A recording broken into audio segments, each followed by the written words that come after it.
deseo pues que sean muy felices esta noche de sábado y les agradezco mucho que estén pendientes de nosotros. Nosotros aquí, en el Mar se perdió en Cuba, remando entre las tormentas, algunas bastante divertidas que hemos visto esta semana.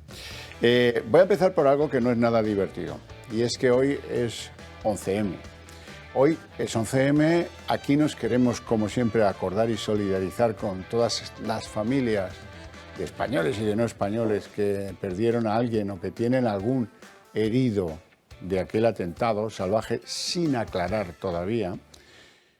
Bueno, y la única manera que podemos hacerlo es recordando lo que pasó y recordando, pues demostrando que les tenemos en nuestros corazones como poco y que vamos a seguir peleando el tiempo que haga falta para que aquello se esclarezca y que además no nos parece nada bien eso de que prescriba dentro de muy poco.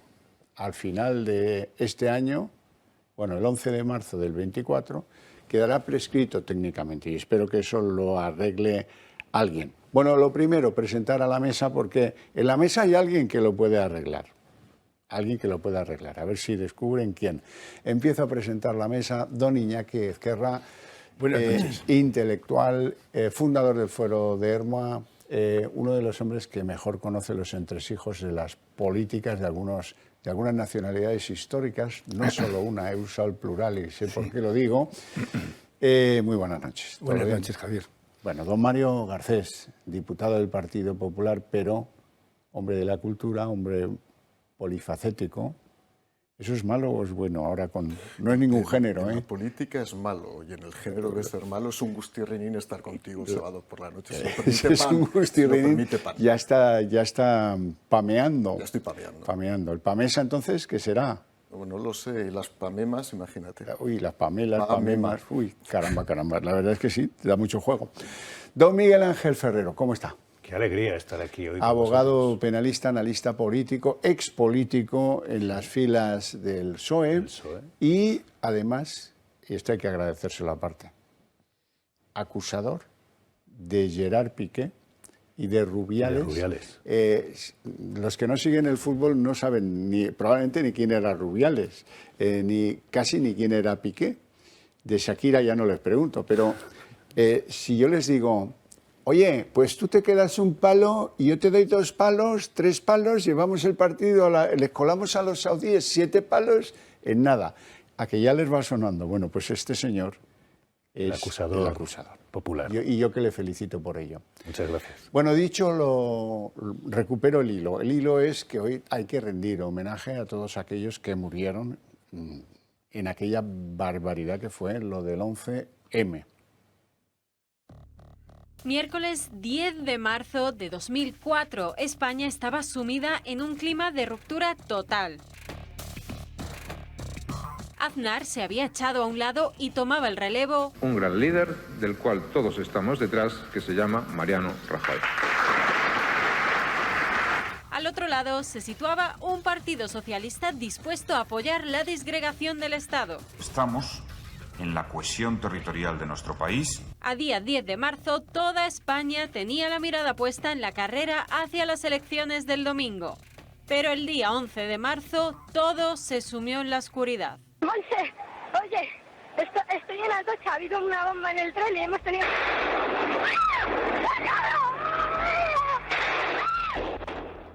Ese fatídico 11 de marzo, 11 bombas estallaron en 4 trenes de cercanías de Madrid. El mayor atentado de la historia de España. Más de 190 muertos, casi 1.900 heridos y hasta aquí lo que sabemos seguro. Porque según la versión oficial, la autoría recae en un grupo de terroristas islámicos que se organizaron en venganza por la postura española en la guerra de Irak. Pero no siempre se habló de eso. Tras el atentado, reproches y más reproches entre azules y rojos. ETA ha conseguido su objetivo. Los ciudadanos españoles se merecen un gobierno que no les mienta. Nadie ha reivindicado el atentado. Toda la verdad se acabará sabiendo. ETA no siempre reivindica sus atentados. ¿Por qué responsabilizaba el PP a la banda terrorista ETA? En parte por esta noticia de aquí días antes del atentado. Dos etarras habían viajado con media tonelada de explosivos y por eso se temía una acción antes del 14 de marzo, antes de la jornada electoral. Hubo protestas de repulsa contra el atentado y de ahí nacieron poco a poco también las manifestaciones contra el PP. Todo esto termina con la cita electoral pactada. El socialismo vuelve así al poder. El 14 de marzo de 2004, el PSOE gana las elecciones con 164 diputados frente a los 148 del PP. José Luis Rodríguez Zapatero se convierte así en el presidente menos probable de nuestra historia. ¿Pero qué pasó realmente? ¿Por qué en el juicio por los atentados se plantearon preguntas a las que nadie pudo dar respuesta? Preguntas que años después seguimos sin tener claras. Y algunas cosas que son inobjetables. La principal de todas ellas, es verdad que había confidentes policiales entre esos activistas yihadistas, salafistas o lo que fuera que pusieron las bombas. Pues parece que sí. La segunda cuestión, oiga, es que hay un tunecino, unos cuantos españoles, Trasorras y 2 o 3 más, y el resto todos son marroquíes. Todos son marroquíes. Hombre, pues es un poco sorprendente todo eso, ¿verdad? Y además que esa gente, aparentemente de un submundo lumpen, como diría Pablo Iglesias, esté tan bien coordinada, sea capaz de llevar esos explosivos, de atentar sobre algo tan aleatorio como un tren de pasajeros, en estaciones en hora punta, a esa misma hora en todas partes. Toda esa coordinación requiere un cerebro que no hemos descubierto y no podemos parar hasta descubrirlo y ponerlo ante la justicia, lógicamente. Suena a una operación bastante de esas de novelas de servicios secretos. Uno se suicida, el otro aparece con no sé qué, la SER con las camisetas blancas dobles, los calzoncillos blancos dobles que demuestran que alguien va a atentar, en fin, el engaño y la mentira de alguien que a lo mejor sabía algo más de lo que parecía y que utilizó este atentado. Este atentado cambió España, definitivamente, en eso no hay lugar a dudas.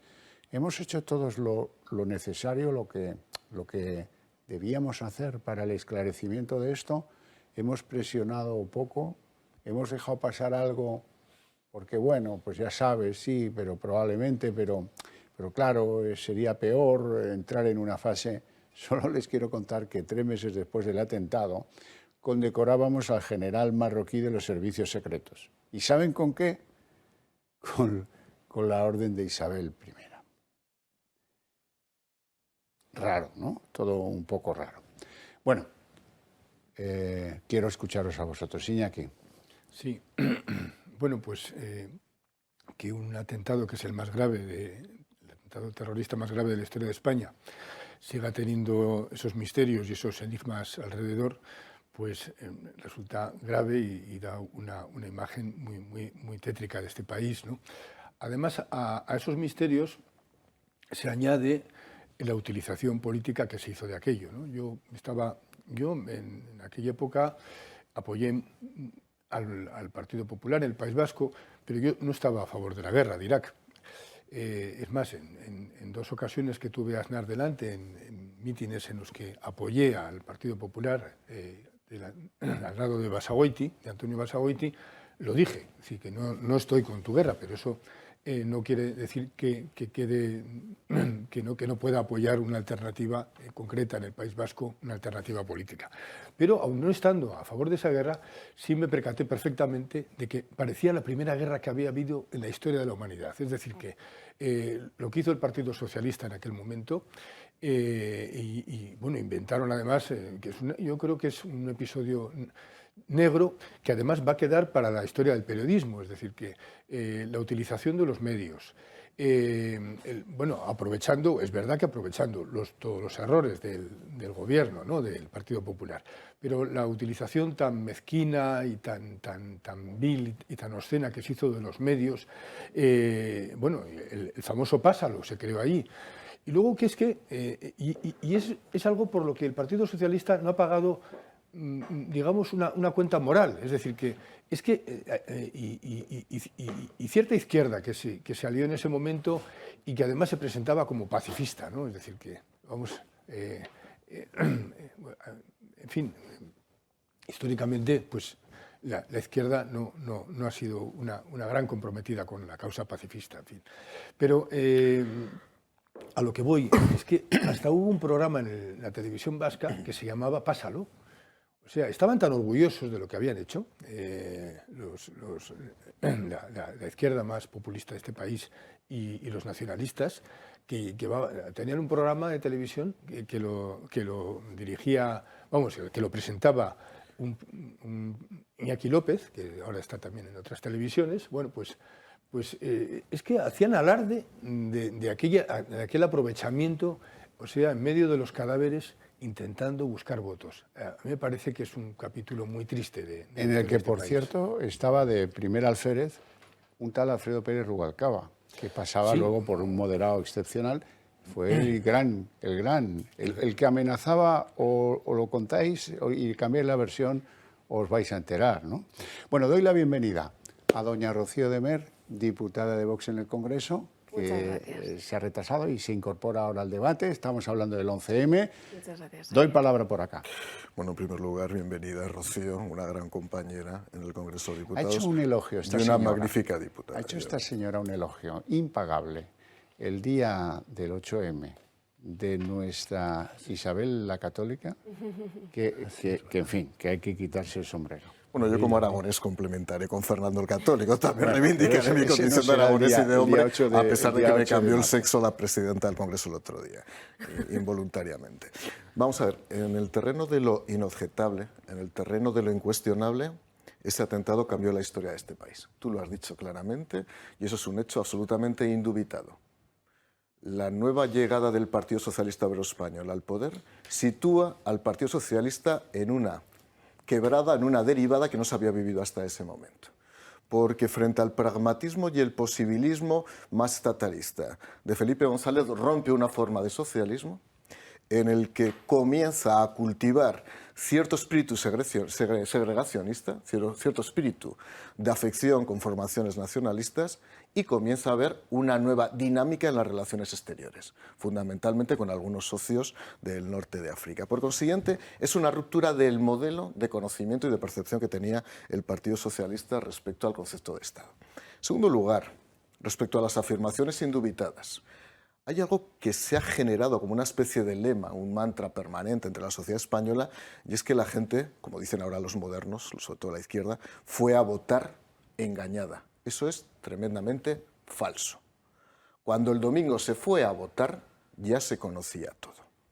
Pero las horas que tuvieron lugar, porque yo estaba en Moncloa, yo era asesor del presidente Aznar, yo estaba con Román Escolano en el Departamento de Economía, aquellas primeras horas, todo el mundo en este país, todo el mundo, incluido el lehendakari Ibarretxe, que hizo declaraciones, apuntó directamente a ETA. El propio lehendakari vasco apuntó directamente a ETA, porque todo el mundo tenía la presunción, fundamentalmente por hechos inmediatos que habían acontecido, entre otras cosas, por ese robo de esa furgoneta que traía explosivos a Madrid por parte de ETA y que había sido interceptada, de que ese atentado solamente podía logísticamente haber sido programado por ETA. Esa fue la primera impresión.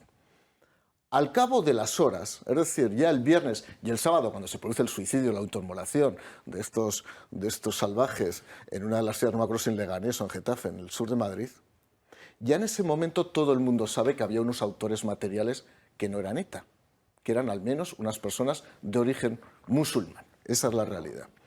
Yo recuerdo que eso se dijo. Yo recuerdo el día de la jornada de reflexión, que todo el mundo lo sabía ya. Nadie que fue a las 9 de la mañana a votar no sabía lo que había ocurrido. ¿Que las primeras horas fueron confusas? Evidentemente. Tan confundido como estaba el lehendakari Ibarretxe. Que de pronto se dio cuenta Alfredo Pérez Rubalcaba, ese gran químico con esas grandes reflexiones de hombre de Estado, cuando realmente era simplemente un Estado de hombre, intentando vivir de la política. Cuando lo que hace es utilizar ya el atentado para dar el asalto al poder, es en ese momento cuando comienza a confundirse la sociedad. Y digo una cosa, y acabo. Quizá el gran error fue haber convocado, haber mantenido esas elecciones. Eso. Ahí quería probablemente en esas circunstancias de confusión, y en esas situaciones de magma no de se opinión, puede ir a votar. No se puede ir a votar. Pues eso, mira, te agradezco eso, no te pasó por alto una cosa que me has hecho hoy feísima. Utilizar como fuente, como parapeto al Lehendakari ese del que nos hemos olvidado todos. Eso no es de un hombre del Alto Aragón. No es un nombre de jaca. No, hombre, no, pero por el amor de Dios. Miguel Ángel. Pues mira, yo recuerdo aquel atentado que fue muy triste y que todavía nos acordamos, y lo recuerdo bajo otra perspectiva distinta a los dos contertulios que me han precedido.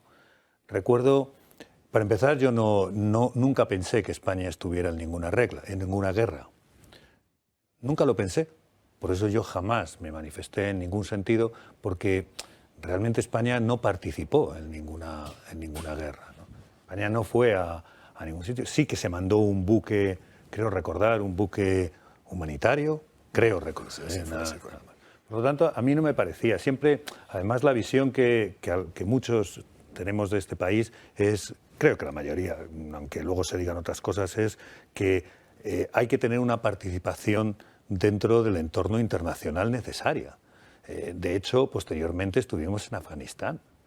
Posteriormente ahora se está hablando de Ucrania, se están mandando armas. En fin, esto de la guerra me parece que es un poco, depende por dónde sople el viento, ¿no? Se utiliza de una manera o se utiliza de otra. Por eso yo me acuerdo perfectamente que lo hablaba con compañeros. En ese momento estaba yo, era letrado de una entidad pública y éramos 4 compañeros, y recuerdo que lo hablábamos y que estábamos todos a favor de que, bueno, pues si realmente España no ha ido a la guerra, España está en otras cosas, ¿no? Eso es lo primero. En segundo lugar, yo sí que creo que tuvo unos errores el Partido Popular. Tuvo unos errores de gestión. Posiblemente lo que hayas contado, Mario, es tal cual porque estabas allí, ¿no? Pero no es menos cierto que se trasladó a la ciudadanía, se le trasladó la idea de que el Partido Popular reivindicaba una idea de atentado. Era innecesaria esa idea de atentado, porque normalmente cuando se produce un atentado en un país, lo que tiene que hacer el gobierno es ponerse a la cabeza y punto. Y sin señalar a nadie, posiblemente le repercuta positivamente en las elecciones. Sin señalar a nadie, posiblemente le repercuta.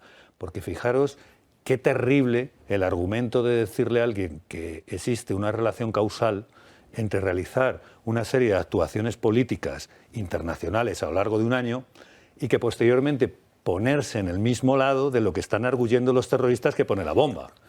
En fin, es decir, usted es culpable porque usted ha participado de alguna manera en decisiones internacionales y por lo tanto las bombas le son atribuibles objetivamente. Existe una imputación objetiva. Bueno, me parece absolutamente deleznable, ¿no? Y de locos, ¿no? Por lo tanto, yo creo que sí que hubo un error, pero no precisamente este que se ha dicho, sino que no le era imputable en ninguno de los casos y que quizá eso era lo que había defendido. También es verdad que había muy poco tiempo para trasladarle a nadie nada, porque estamos hablando de un viernes, creo recordar, o un jueves, ¿no? Jueves, y fueron viernes, sábado, domingo. Viernes, sábado y domingo, ¿no? Bueno, suficiente tiempo para decir, se posponen las elecciones y ya veremos cómo queda la investigación. Posiblemente hubiera sido acertado. Doña Rocío de Mer.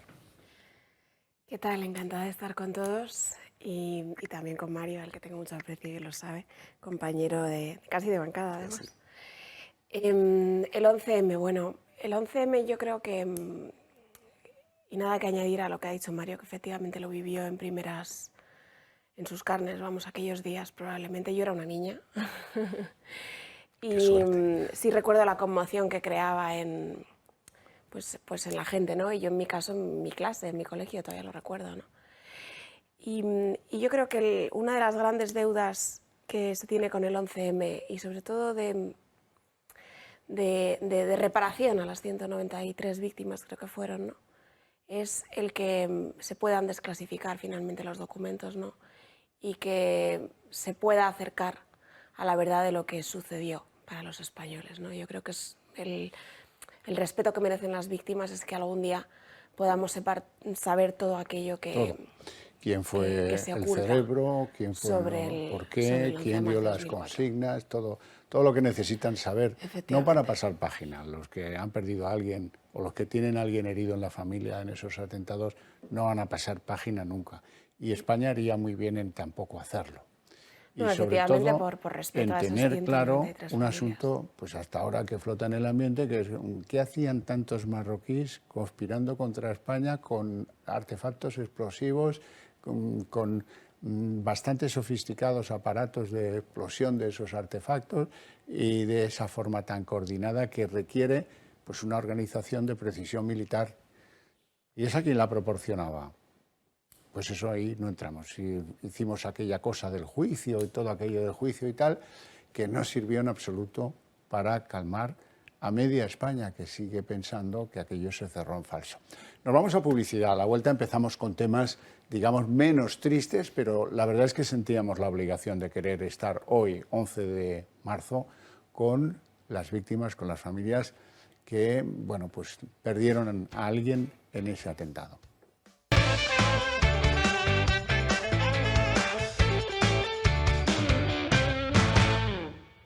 Y lo ha vuelto a hacer. Lo ha vuelto a hacer. Si es que la cabra tira al monte, ya lo dice el viejo idioma español. Después de la petanca que demostró a todo el mundo que no tenía idea de tirarla, parecía que tiraba a los bolos. Después del vídeo con los jóvenes que cerraron la biblioteca de Fuenlabrada. Después del vídeo, en fin, pues Sánchez ha producido un nuevo vídeo. Esta vez con las mujeres del mundo rural. Y se ha ido a Toledo. Bueno, está muy bien, también hay mujeres del mundo rural en Toledo, desde luego. El resultado, vamos a ver. Gracias a vosotros. Está más guapo en persona. Está más guapo que en la tele. Bueno, esto, ¿cómo le gusta esto a él? Pues yo creo que con eso ya no cobra, no va a pasar a recoger. Ah, que no se cobra, tú que eres un hombre del cine, en cierto modo, ¿las apariciones en estas cosas se cobran o si uno es secretario general del partido? No, yo lo hago gratis esto. Bueno, ahora bien, bromas aparte, la mayor parte del vídeo se lo pasa entre dos señoras, que son las supuestas mujeres del mundo rural. Como siempre, son personal del PSOE, movilizados para la ocasión. Vean. Pedro Sánchez lo ha vuelto a hacer. El presidente del gobierno intenta de nuevo engañar a los españoles simulando un acto espontáneo y natural, esta vez con mujeres rurales de la localidad toledana de Azután. Tranquila, hijo mío, y no he podido dormir. Imaginamos la señora no pudo dormir porque sabía que Sánchez iba a ir, como también lo sabían los protagonistas del supuesto encuentro casual. Nada más y nada menos que la alcaldesa y una concejal del municipio, ambas socialistas como el presidente. Y es que todo tenía un halo sospechoso desde primera hora de la mañana, cuando en la agenda pública del Ejecutivo no figuraba ningún acto del presidente del gobierno, tal y como viene sucediendo cuando tienen lugar actos de propaganda que se presentan como encuentros espontáneos. ¿Se acuerdan cuando Pedro Sánchez se fue a jugar a la petanca con unos abuelitos en Coslada que resultaron ser cargos orgánicos del Partido Socialista? La reunión con las mujeres rurales fue oportunamente agendada, pues estas señoras pertenecen a FADEMUR, una asociación a la que el Ministerio de Transición Ecológica y Reto Demográfico destinó 258.000 euros en concepto de subvención para luchar contra la despoblación. Las elecciones municipales y regionales están cada vez más cerca y Pedro Sánchez lo sabe. ¿Quién controla las asociaciones de las mujeres del mundo rural? Pues eso. Pues eso, claro, voy a decir. Doña Rocío, ¿qué te parece? Pues que Pedro Sánchez no puede salir a la calle sin hacer un casting, ¿no? Porque lo que realmente se encuentra en la calle es lo que ha provocado. Hombre, si el pueblo tiene poco tráfico peatonal, si a esas horas trabajan los que no están por ahí, en fin, pues sí, se atreven un pueblo de Toledo, claro, tal, pero poco. Pero con la gente seleccionada, ¿no? Evidentemente, sí, claro, él no puede caminar por la calle. O sea, la gente lo está pasando mal. La gente no puede pagar la luz. Los autónomos les suben la cuota. Los negocios han cerrado. Desde el COVID hemos perdido... La gente ha perdido todo. No están llegando las subvenciones, la gente no puede poner la gasolina, se están duplicando las facturas de gasolina. Para llevar a tus hijos al colegio tienes que pagar el doble de lo que tenías que pagar hace pocos meses. La gente está muy mal y si él sale a la calle se va a encontrar con esa gente normal que lo está pasando mal y que sabe perfectamente quién es el culpable de que lo pasen mal. Entonces, yo creo que bueno, pues que seguirá haciendo castings de esos porque tiene que hacer campaña. pero que... Sí, pero en todo caso, esos vídeos, como no sea para contentar a los que ya le votan históricamente, pues no le hacen ganar un puñetero voto, perdón por la expresión, ¿verdad? No, él ha podido ir a ver pues, a la asociación a la que ha dado 258.000 euros en subvenciones. Que no está sí mal, que le reciben bien. Que no está mal para evitar la despoblación de ese lugar de Toledo. Mario. Bueno, después de las mujeres rurales podrá hacer una visita a las saunas reales, porque Tito Berni y alguien de su familia seguramente le puede orientar también mucho sobre las saunas y sobre el mundo de las oscuridades de Madrid, ¿no? Pero también lo digo porque eso seguro que está pactado también y tiene un atrecho y tiene una escenografía perfectamente programada. Esto es patético. Lo decía muy bien Rocío, la gente lo está pasando mal. Y cuando la gente lo está pasando mal y ve a un presidente del gobierno en modo narcisista, que lo único que pretende es rendirse culto a sí mismo, en esa expresión permanentemente adanista que tiene de líder, que se autosatisface de una manera permanente. Yo creo que Pan le debería dar alguna lección de gustirrinín político también a este señor, porque desde luego se tiene mucho gusto a sí mismo. Pero me voy a remontar hace un año. Se nos está olvidando, generalmente tenemos la memoria corta, no aquí en este programa, que la tenemos muy larga, que acordaros del famoso convenio, firmado con 2 productoras para hacer un reportaje sobre cómo era la vida del presidente y de los servicios en Moncloa. Por cierto, una serie, ¿no? Una serie que nadie ha querido comprar, que nadie ha querido ver, porque evidentemente la gente no es estúpida y no se puede insultar la inteligencia de la gente. Pues bien, voy a contar una cosa para que todo el mundo la tenga presente. El convenio que se firma, y además creo que lo hemos hablado en este programa, Javier, alguna vez, en algunos de los programas de la cadena, se firmó 7 meses después de que las cámaras y los productores estuvieran rodando en Moncloa, en zonas afectadas por reserva de seguridad nacional, etcétera. Nosotros tenemos un diputado que hemos dicho que se fuera y que amablemente se ha ido, que es Alberto Casero, que por haber suscrito 2 convenios y un contrato sin haber seguido el procedimiento administrativo, a pesar de haberse prestado servicio, está imputado ahora mismo en el ámbito del Tribunal Supremo. ¿Me puede explicar alguien en presidencia del gobierno si durante 7 meses se está grabando un producto audiovisual sin que estuviera instrumentado jurídicamente, porque además el convenio salió publicado en el Boletín Oficial del Estado 7 meses después? ¿Eso no es lo mismo? ¿No se está prestando un servicio sin que haya cobertura jurídica, sin fiscalización, sin el informe del abogado del Estado correspondiente? ¿Aquí aplicamos la justicia a demanda? ¿Aquí aplicamos lo que queremos? Mal está que lo haya hecho uno de los míos, pero mal está que lo hagan los demás también. Iñaki. Sí. Bueno, pues qué voy a decir, que habéis dicho todo, es grotesco, o sea, pero grotesco, chusco, convertir a un partido en una compañía teatral, ¿no? Que es lo que está haciendo, es decir, que llevando a militantes a hacer ahí un papelón y en un momento además pues tan patético como el que está viviendo, ¿no? Claro, él quiere hacer, él quiere hacer realidad virtual. O sea, el país, la gente se muere por los huesos de Pedro Sánchez, pero es que nadie se cree eso. Entonces, en fin, yo lo único que puedo... Me acuerdo de una frase de Margaret Atwood que decía que no se puede ser un líder de masas si nadie te sigue, ¿no? Entonces, claro, es que es lo que decía Rocío, ¿no? Un señor que sale a la calle y que lo único que recibe son insultos, en fin, tiene algo, de todos modos, la percepción que hay de este personaje es su falta de humanidad, ¿no? Es decir, que al margen del narcisismo, bueno, pues esto lo pueden padecer muchos políticos y gente que no es de la política, ¿no? Pero este personaje que hay, que se ha creado él mismo, de sí mismo, o que le sale de una manera natural, es un personaje de plástico, ¿no? Esa cara de plástico. Donde no asoma un sentimiento, pero de ningún tipo. Es decir, que y muchas veces, pues cuando él intenta conmover, adelgazando la voz, es que todos sabemos que está mintiendo. Es decir, que todos vemos que además hay gente que hace al contrario. Es decir, que, por ejemplo, Patxi López, cuando quiere mentir, engrosa la voz, ¿no? Se pone... Esos aires chulescos. Eso es tabernario. Tabernario, ¿no? De tasca de pueblo. Pero... Sujetadme. Pedro Sánchez hace lo contrario, ¿no? Adelgaza y resulta ya de una ridiculez llamativa, ¿no? En fin, ¿qué vamos a decir? Pues que esto nos quedará como un recuerdo de una época pues triste, de la historia de España. Pero esa no era la política. Esa no era la política. La política había que construir el relato. La política había que construir lo que se estaba haciendo y explicarlo. Eso no era antes, ni el Partido Socialista era eso. No era eso, era otra cosa.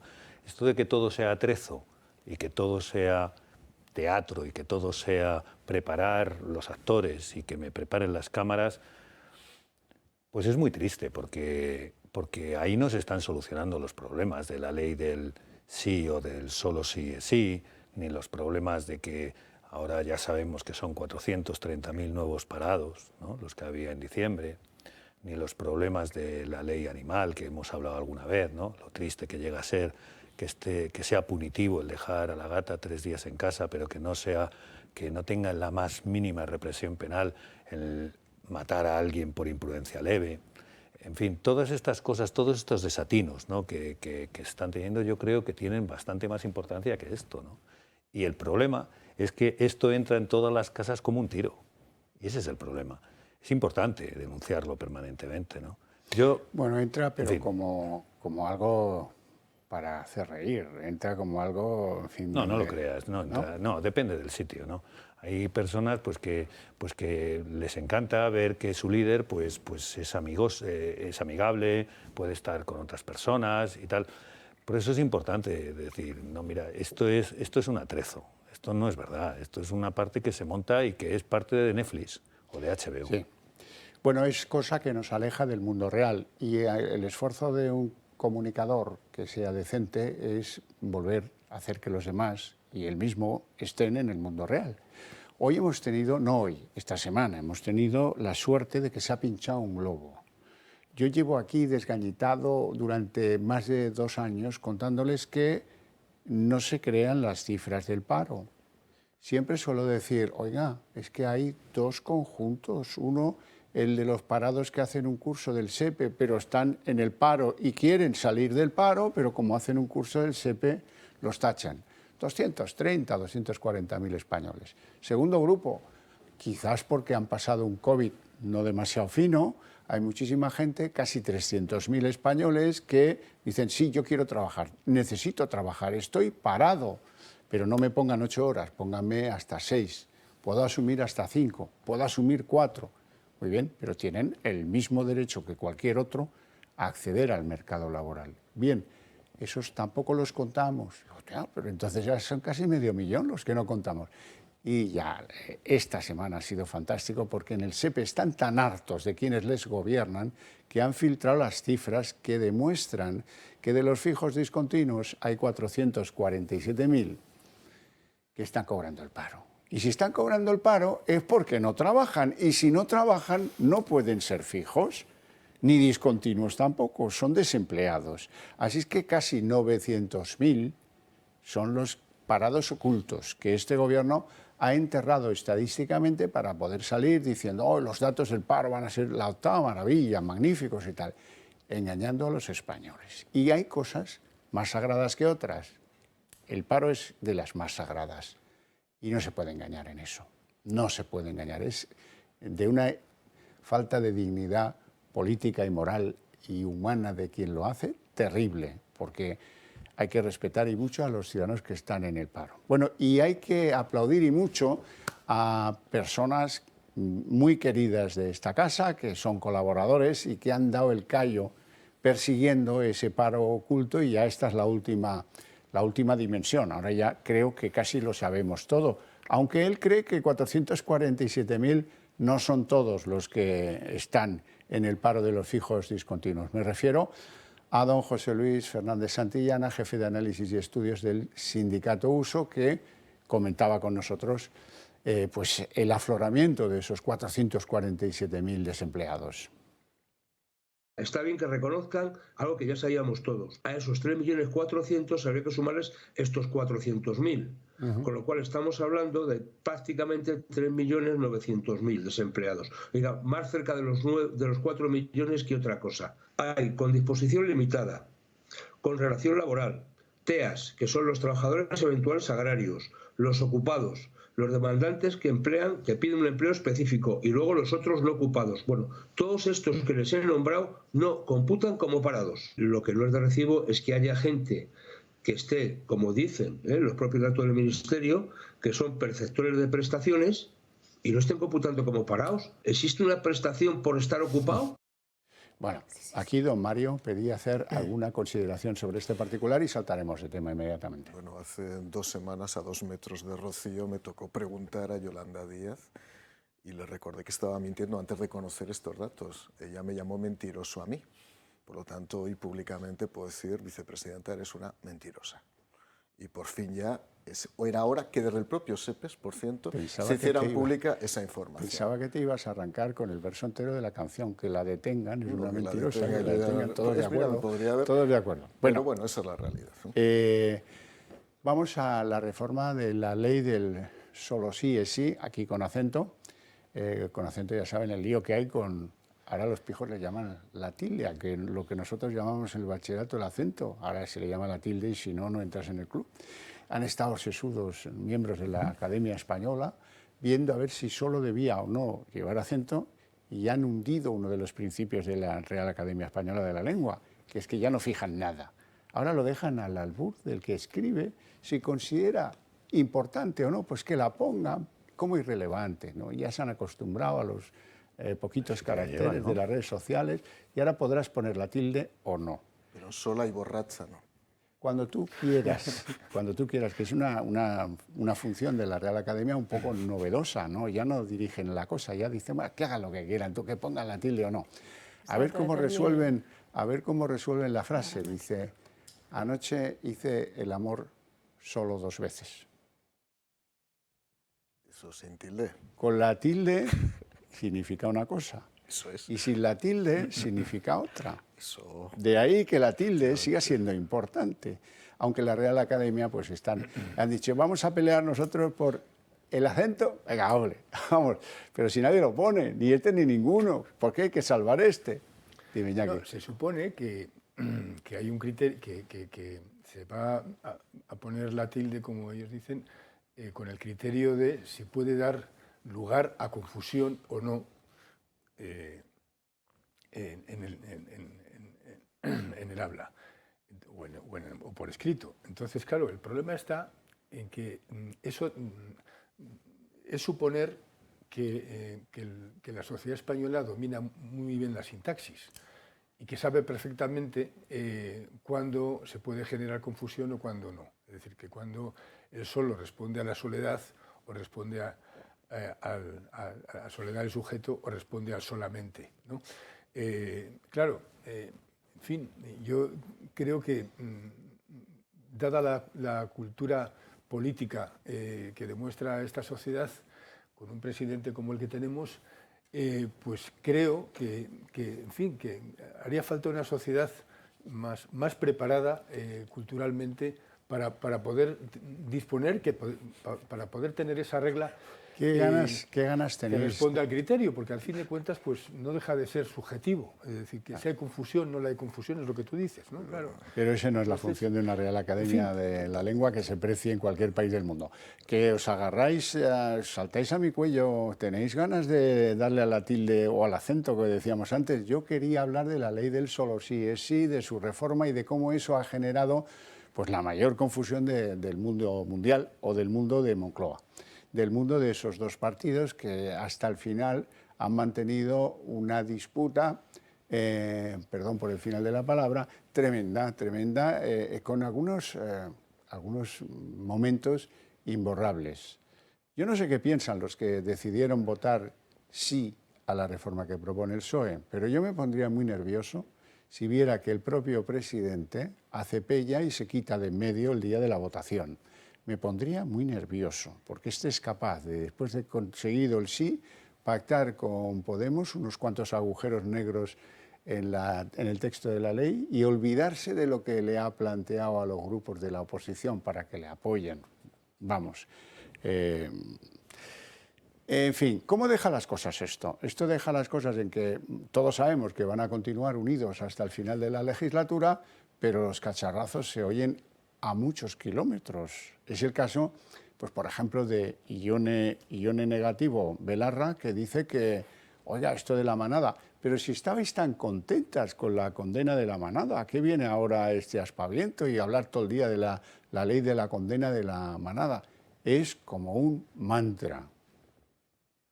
Esta misma semana tenemos un buen ejemplo, ¿no? Tú puedes decir muchas veces que eres un partido muy feminista, el partido más feminista, pero si el martes vas a votar la reforma de la Ley de Libertad Sexual con el Partido Popular y con Vox para volver al Código Penal de la manada, pues a lo mejor le estás dando gato por liebre a la gente. Sigue con el mantra, bien que aplaude el Coleta, tal. Bueno, muy bien, todo igual. Cambia poco, pero lo único que une al PSOE con Unidas Podemos en estos tiempos es que, tal como hace el presidente, que se quita de en medio el día de la votación de algo muy importante para él, para su supervivencia, para que le deje de restar votos, etcétera, etcétera, etcétera, lo mismo hace la ministra que se mete en el ojo del huracán, Irene Montero, produce unas leyes que le han salido hasta enemigas en el feminismo por lo de la ley trans y que también se ha quitado de en medio. Dice, me voy a Nueva York 2 días después de que termine una reunión política de no sé quién en Naciones Unidas y me vuelvo a pasear por aquellos sitios con aquellas tiendas. ¿Cómo nos gustó aquello? Venga, me largo. Como pagamos los españoles, pues qué más da. Vamos con Irene Montero y lo que ella cree que debe ser la respuesta del feminismo para no volver a la ley de la manada.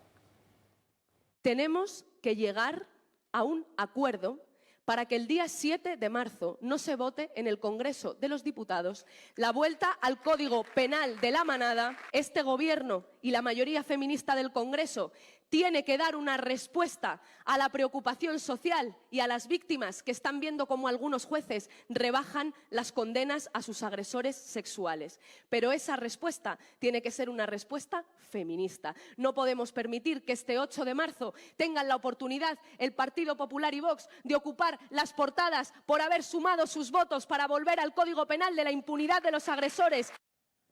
Odio, odio, odio y más odio. Venga, infinita cantidad de odio.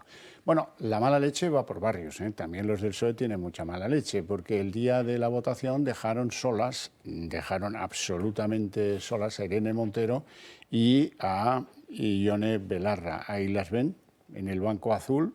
No hay nadie más, solas como la una. Bueno, a lo mejor es un justo castigo, no digo yo que no, pero en cualquier caso hay que dejar constancia de que solas las dejaron. Incluso más, hay que dejar constancia de que Montero lloraba junto a Belarra en el Congreso, como demuestran estas bonitas imágenes. O sea que sufre y padece. Oye, pues ya pensábamos que era como inhumana y que no sufría. Ahora, eso sí, han buscado una portavoz que creo que es candidata a la alcaldía de Palma o a la presidencia de Baleares. Palma. No, de Palma. Bueno, pues pobres los de Palma como salgan. Lucía Muñoz demostró ser una fiera feminista. Si no hay consentimiento, es agresión sexual. Y esto es de lo que deberíamos estar hablando hoy en esta Cámara. Este fue el grito de miles de mujeres en las calles que hoy ustedes traicionan. Lo que hay es un puñado de fascistas que pretenden volver al silencio y a la culpa, a tener que resistirnos y a demostrar con heridas en la piel que hemos sido violadas, a que si no nos matan, no nos crean. Lo que hay es una reacción machista de los que veían jolgorio en que te metan en un portal y te violen en grupo. Lo que hay es miedo a que se les acabe la impunidad a todos los agresores sexuales que alguna vez han violentado a una mujer. Bueno, fue una tarde terrible en los dos partidos del gobierno. Cuentan los de Moncloa, los pocos que hablan, que Sánchez tiraba cosas contra las paredes, de puro enfado, de rabia y de cabreo. No es la primera vez que le pasa, pero desde luego le ha vuelto a pasar. Y ahora quiero que vean la foto de la salida de las dos que habían dejado solas en el banco azul y de cómo pues, la actitud es bastante obvia, de consolar a la ministra de Igualdad, seguramente después de las lágrimas derramadas.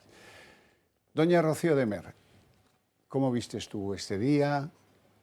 Bueno, más que este día yo creo que no me voy a centrar mucho en el Consejo de Ministros, si se quedaron o no solas. Voy a resaltar lo gravísimo del asunto. Voy a resaltar lo gravísimo de la ley de solo sí es sí. Voy a resaltar que nosotros en la enmienda a la totalidad hicimos indicación a que efectivamente podían disminuir las penas porque las horquillas estaban disminuidas. Pero también voy a poner en duda la intención del propio Ministerio, porque el otro día escuchábamos a Vicky Rosell diciendo que el punitivismo era machista, que castigar en exceso era machista, porque el feminismo pues tenía que ser más suave con los agresores, ¿no? Y ahora acabamos de ver a Ione Belarra, diciendo que el Código Penal de la Manada era el Código Penal de la impunidad, que suena como el Código Penal de la Manada. Tienen que inventarse una palabra para todo para que suene gravísimo ese Código Penal que efectivamente protegía más a las víctimas que con la reforma de la ley de solo sí es sí. Yo creo que no es solo la ley de la ministra de Igualdad, es la ley que saca el Consejo de Ministros, es la ley de Pedro Sánchez, que no estaba, y aunque no estuviera, es la ley de Pedro Sánchez. Los casi 80 agresores sexuales, varios de ellos pedrastas, peligrosos pedrastas. Si vamos a los expedientes, hay algunos perfiles sobre los cuales los propios servicios penitenciarios avisan y advierten de que van a volver a violar, que son reincidentes, que algunos son individuos que han violado a niños pequeños. Y más de 800 agresores beneficiados por la ley, es decir, que saldrán antes a la calle de lo que estaba previsto con ese otro Código Penal de la impunidad, como dice la propia ministra Ione Belarra. Es una cosa gravísima sobre la cual hay que exigir responsabilidades. Alguien tiene que pagar y como veamos que efectivamente los servicios penitenciarios tienen razón y alguna de las personas excarceladas antes de tiempo vuelvan a violar o matar o violar a niños pequeños, yo creo que la conmoción va a ser grande, pero sobre todo la exigencia de responsabilidad por parte de la sociedad. Seguramente, pero fíjense en que estamos ya por encima de los 800 casos y esto va a seguir creciendo. Esto terminará entre 3.000 y 4.000 casos y no se va a parar con la nueva ley. O sea que váyanse, nosotros no vamos a dejar de contárselo porque nos parece que es uno de los pocos signos de respeto hacia esas más de 800 víctimas, algunas mujeres y otras niños y algunos varones que han sufrido esto y que no tienen por qué vivir con miedo y no tienen por qué preocuparse de que si va a venir otra vez aquel que... Y no tienen por qué indignarse diciendo, hombre, ahora le han rebajado la condena, pero ¿qué es esto? Claro, no, esto es completamente que de una actitud de fanáticos, casi al filo de lo religioso, que están en la trama de que no haya castigos punitivos, por ejemplo, que es un viejo mantra de la izquierda radical, no solo española, pues de que seamos más verdes que nadie, aunque eso nos cueste pues que destruir a la industria del automóvil de nuestro país. En fin, las cosas de los mantras de este gobierno, pero cuando plantean un daño a ciudadanas y ciudadanos de este país, esto es completamente inaceptable y se trata de que no lo olviden. Cuando lleguen las elecciones, ustedes tienen que recordar, porque es un deber moral con esas mujeres y esos niños víctimas, lo que les ha producido una obsesión patológica. Yo creo que se lo tendría que hacer mirar Irene Montero, que como han visto goza de una especie de disforia intelectual que raya lo del odio, como hablábamos antes. Vamos a publicidad y a la vuelta continuamos.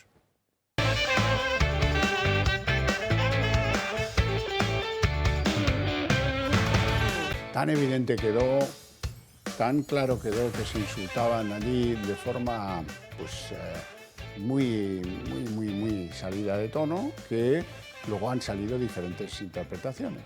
La de que el PSOE no quiere romper y quiere que el que rompa pague los platos rotos, la de que esto busca acabar con el absurdo este del partido Suma de Yolanda Díaz y convertir en una trinchera pues, más sólida lo que hasta ahora ha sido más o menos bien llevarse, lo cual es falso de toda falsedad, porque broncas en este gobierno los ha habido desde el minuto cero. ¿Que han ido elevando el tono en determinados momentos? Sí, pero no es ninguna novedad. Cuando uno tensa demasiado la cuerda se puede romper, Depende de dos, no solo de uno. Don Miguel Ángel.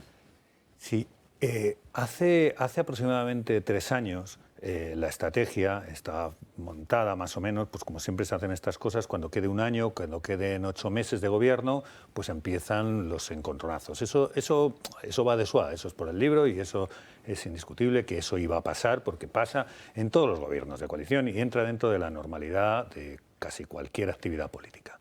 Pero ¿qué ha sucedido aquí?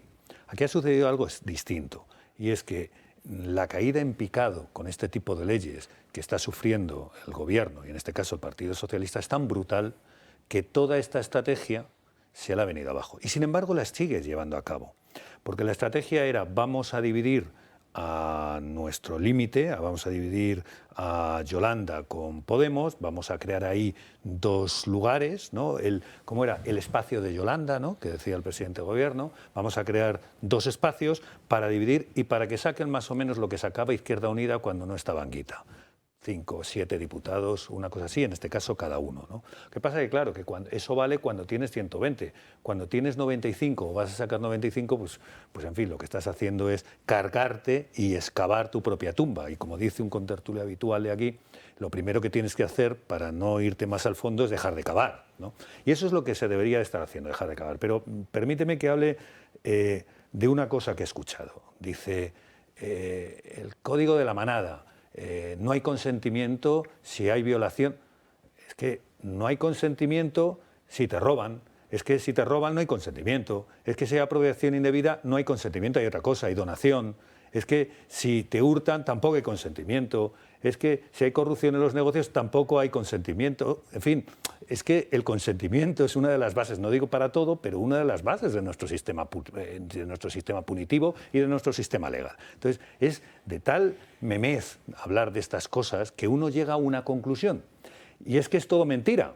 Y es que se ha posicionado en ese lugar de decir, mira, yo sigo en este punto y digo que los jueces es que son machistas.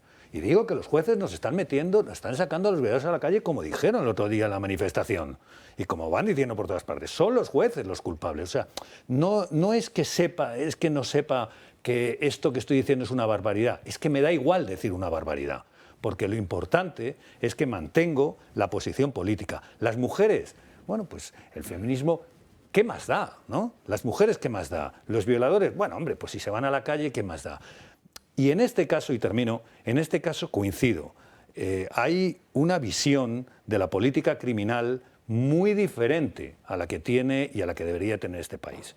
La pena está fundamentada, lo hemos dicho alguna vez, en 2 teorías. La teoría retribucionista y la preventiva. Solo va en prevención. Es decir, si una persona no es peligrosa, da igual que haya cometido el atentado más gordo del mundo, que no tiene necesidad de que se le imponga la pena. Es tal memo volver a ese tipo de teorías que existieron en el pasado. Y segundo, son teorías que solo se llevan por algunos partidos de izquierda, en este caso comunistas, pero que las llevan justo antes de llegar al poder, ¿eh? Cuando se llega al poder, esas teorías ya no existen.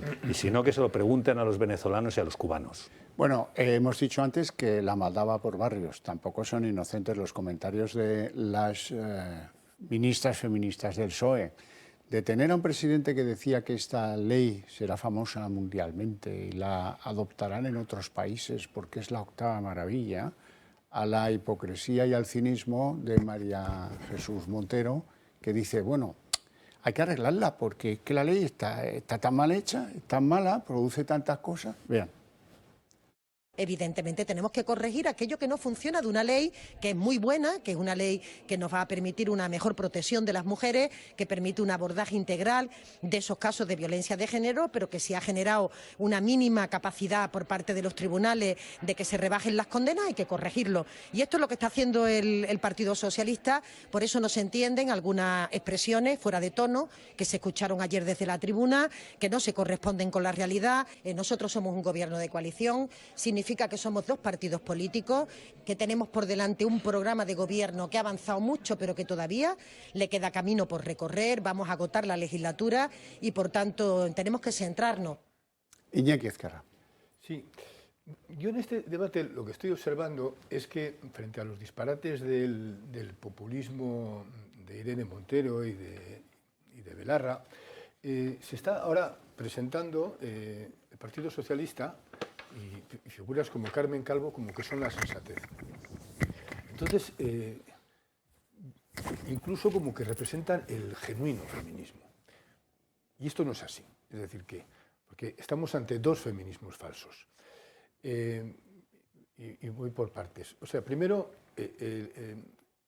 aunque Carmen Calvo ahora se ponga en contra, o María Jesús Montero justifique ahora la rectificación del Partido Socialista frente a esa ley, pero a ver, vamos a acordarnos dónde empiezan las cosas. Hay que acordarse del no bonita de Carmen Calvo.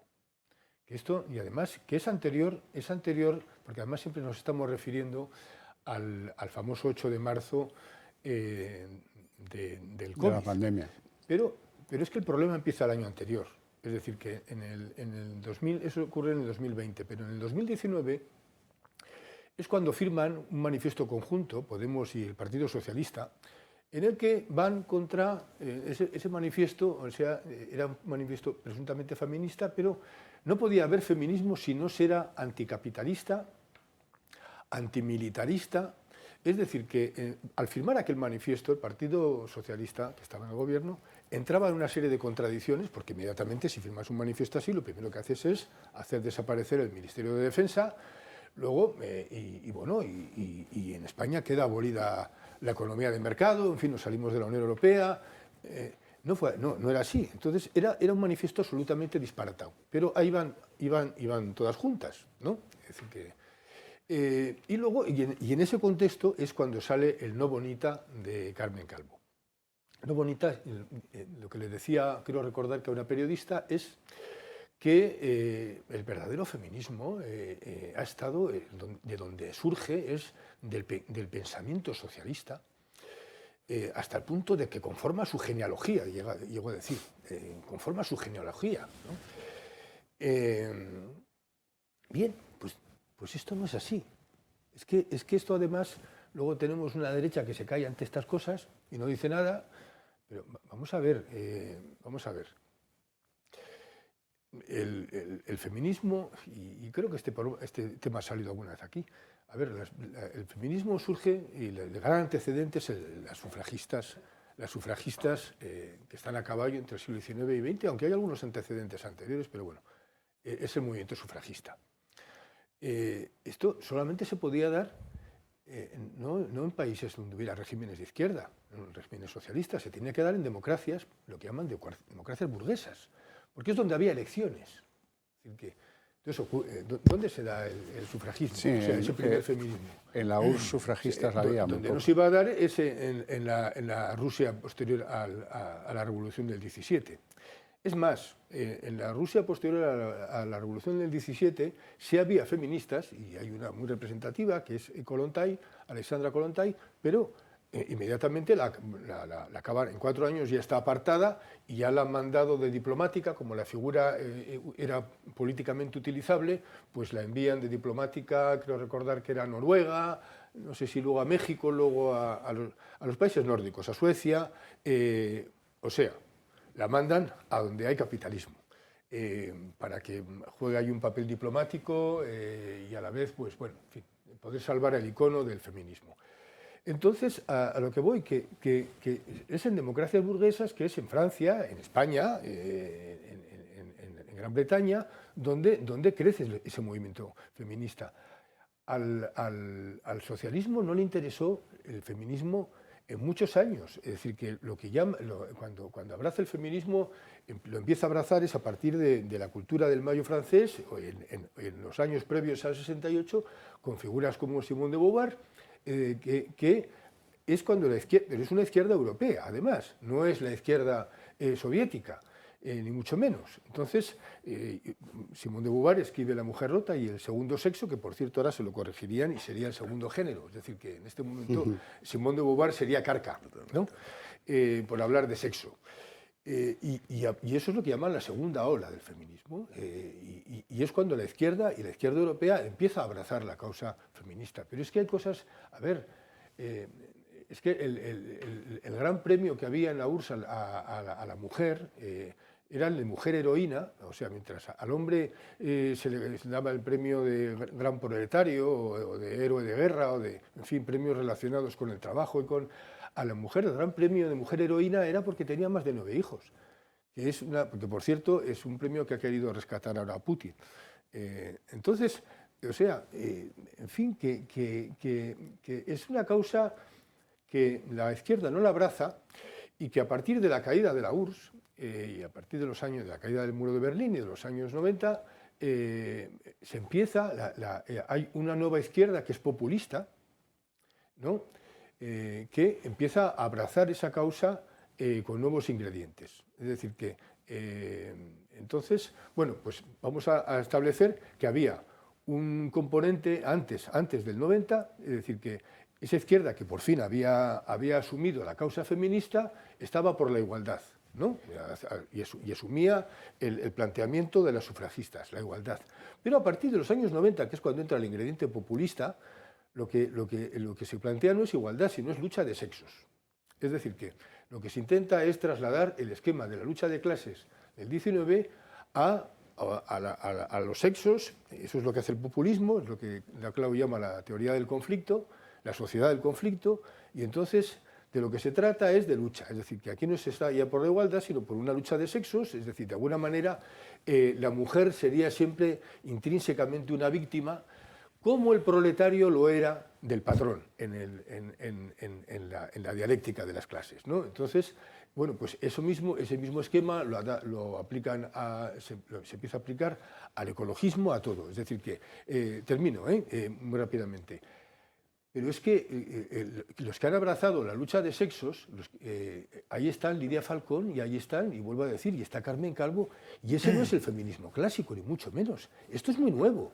Es decir, y luego, claro, ¿qué pasa? Que el populismo llega y como es por esencia contradictorio, ya llega al disparate. Ya termino. Hay un planteamiento que, ¿por qué se enfrentan los planteamientos? Y vamos a salir de lo anecdótico para entrar en lo abstracto. Si tú haces identitarismo con la mujer y dices que la mujer es identitariamente víctima y que haga lo que haga va a ser víctima del varón, cuando has llevado lo que los nacionalistas llaman identitarismo, cuando has hecho ese identitarismo de género, claro, si luego resulta que por el otro lado populista dices que el género te lo puedes cambiar, son dos doctrinas que entran en contradicción, que es lo que está ocurriendo. Es decir, que por un lado la mujer es intrínsecamente víctima, haga lo que haga. Y que es, por cierto, es una manera de razonar que la aplican a la propia inmigración. Es decir, que el joven, habréis oído hablar del joven racializado. Bueno, el joven racializado es que el racismo que lo habíamos echado por la puerta grande de los derechos humanos y habíamos dicho que no hay razas, que solamente hay una raza humana, entonces ahora se reivindica la raza en el sentido de convertir al inmigrante en consciente de que es víctima, haga lo que haga. Con lo cual, lo que se impide es que ese inmigrante se integre, porque siempre va a tener una conciencia de enemistad con su sociedad. Bueno, pues a lo que voy, que si la mujer es intrínsecamente víctima y haga lo que haga, y va a ser siempre víctima del heteropatriarcado, mientras no se cambie el sistema capitalista y no se cambie no sé qué, que es de lo que están hablando, claro, luego una doctrina que por otra parte dice que te puedes cambiar de género, que es la ley trans, lógicamente entra en contradicción, porque no se puede ser intrínsecamente víctima si además, o intrínsecamente estar en un género si luego te lo puedes cambiar. No sé, quiero decir que son dos doctrinas que chocan, que colisionan y que en el fondo aquí lo que hay es un problema, vamos a llamarlo descongestionadamente filosófico. Mario Garcés. Voy a comenzar con un apunte histórico. El 1 de octubre del año 31 se votó en el Congreso de los Diputados el sufragio activo y pasivo de las mujeres. Ese 1 de octubre había una socialista, Margarita Nelken, por cierto aristócrata, frente a Concepción Arenal, que era una modistilla, que decidió que no tenían que votar las mujeres. ¿Por qué? Por aquella famosa lema, que por cierto fue cierto sociológicamente, de que las mujeres en aquel momento votarían lo que les dijeran sus confesores y algunos lugartenientes. Eso llevó, por cierto, a que en las elecciones del 34 masivamente votaran las mujeres y ganara la derecha o el acumulado de derecha que había en ese momento. Pero te voy a recordar algo, Rufián, porque seguramente historia andas corto. Cuando subió el representante de los republicanos catalanes, dijo que las mujeres no podrían votar hasta que pasaran la menopausia, porque era el momento en que dejaban de ser histéricas. Eso lo dijeron los republicanos catalanes y los republicanos gallegos. Sigo con otro apunte histórico. Lo decía muy bien Rocío, todo esto tiene un trasfondo ideológico e histórico. Han vuelto a la escuela de Frankfurt, han vuelto a Adorno, han vuelto a Skinner. Han vuelto a aquella teoría donde dicen que efectivamente las penas privativas de libertad no son eficaces. Pero lo peor de todo es que no han sido valientes para librar esa batalla desde el primer minuto. Porque si desde el primer minuto ese populismo ideológico que entronca con los años 50 y 60 de la peor Europa, por cierto, de la izquierda ideológica, de esa izquierda desde luego biliosa que había en Europa, hubieran librado ese debate ideológico, lo habríamos librado todos perfectamente. Pero no han querido librarnos porque encima son cobardes. Por cierto, Skinner, y están empezando a plantearlo ya, planteaba que los niños en edades ya de 10 y 11 años desarrollaran la sexualidad libremente entre ellos. Veréis cómo llegamos a esas teorías sobre la sexualidad. Desde luego, en todo lo que eran los libros aquellos que leíamos, porque yo creo que alguno se ha habido comprar algún libro de tercera mano en la Cuesta de Moyano y no lo ha debido interpretar correctamente. Nos ha dado cuenta que hemos evolucionado de manera importante. Otro apunte. Decimos permanentemente, ojalá o por Dios que no ocurra nada malo. Lo dice Rocío, lo digo yo. Es que ya ha ocurrido algo malo. Es que cuando ha habido ya violadores que han sido excarcelados, el daño moral que se ha provocado a las familias es terrible. Es que el daño ya se ha producido. Y es un daño consciente, y lo decía también muy bien Rocío, porque es un daño colegiado. Y ahí viene el problema. En un momento determinado, políticamente, yo además en mi partido, ahí os confieso que estuve presionando mucho, dije, será un error colocar la pelota en el Ministerio de Igualdad. Porque este es un problema de Pedro Sánchez. Por dos razones. Por designación de ministros y por toma de decisión colegiada, porque es el presidente el que envía el proyecto de ley y lo aprueba colegiadamente en un Consejo de Ministros. Yo he sido secretario de Estado del Ministerio de Sanidad, Servicios Sociales e Igualdad. Os aseguro que si yo hacía una reforma al Código Penal, tenía que ser perfectamente ratificada por el Ministerio de Justicia. Y no había reforma del Código Penal que no saliera con el visto bueno del Ministerio de Justicia. Otro dato que le quede claro a todo el mundo. Esta reforma que se va a emprender ahora, que por cierto ya le propusimos hace 70 días al Partido Socialista Obrero Español y no nos la quiso aceptar como Partido Popular, esta reforma no va a reparar lo que ha ocurrido ya. Es decir, los que han salido a la calle no van a volver a las prisiones, que le quede claro a todo el mundo. A los que se han visto rebajadas las penas no se les van a incrementar las penas, porque no tiene efecto retroactivo la sanción penal. Que quede claro, eso también que quede muy claro. Y lo último, no te va a servir para nada, Sánchez, haber establecido ahora esta especie de cortafuegos ideológico y táctico con Unidas Podemos. Porque me da la impresión que lo que pretendes es soltar ahora el paquete y aislar y encapsular a Unidas Podemos como único responsable de esta tropelía. Pasarás a la historia por ser el presidente de la ley del solo con tilde sí es sí.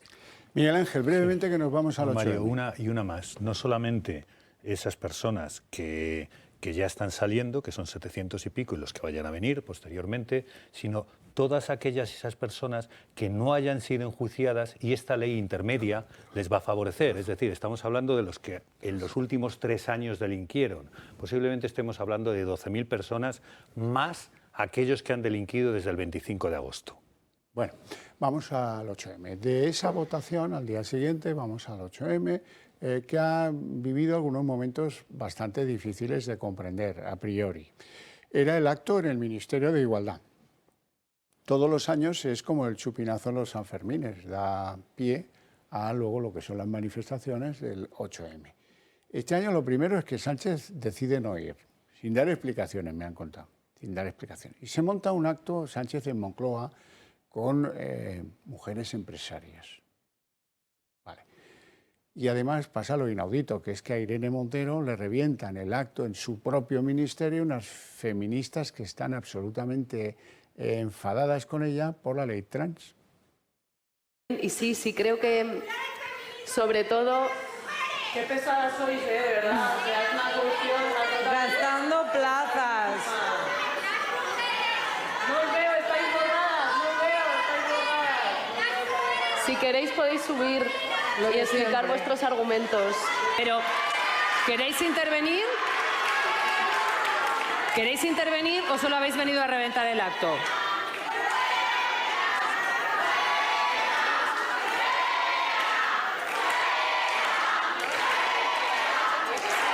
Si quieren subir, el único requisito es que este tiene que ser un espacio seguro para todas, para todos y para todes. Mientras sea un espacio seguro, subid y explicad vuestras ideas. ¿Me dejáis el micro? ¿Me dejáis el micro? Es que no sé si se puede subir. Sí.